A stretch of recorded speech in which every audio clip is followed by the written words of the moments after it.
Good afternoon mga boss. So today meron tayong installation ng QCY 4K resolution F24 mga boss. Yung pinaka-latest top of the line na dashcam na meron si QCY ngayon. Dito po kinabit sa Mitsubishi Mirage latest model. So quick demo lang mga boss. Pakita ko sa inyo yung plate number. Dito nakakabit yung camera. Tapos of course naka-sticker, and then pasok tayo sa loob for very quick demo. Yan. So, madami siyang sensor mga boss. Yan, meron siyang ADAS, BSD, tsaka LCA. And then, ito yung quality ng camera niya. Yan, ito yung dual mode, front tapos rear. Nakaka-detect ng tao, kotse, motor, mga dumadaan. Tapos, swipe tayo sa right. Yan.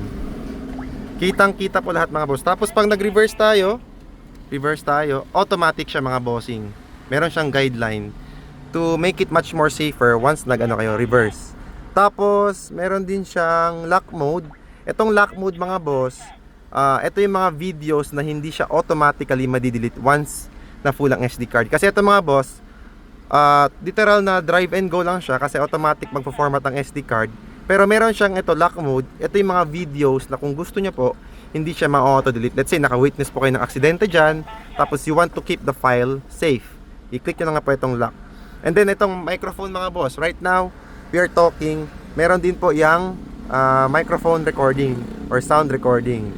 So, madami pong siya mga functions. Meron din po siya, ito, muntik nating makalimutan pala, system settings. We have here the parking surveillance mode. Ito, parking guard.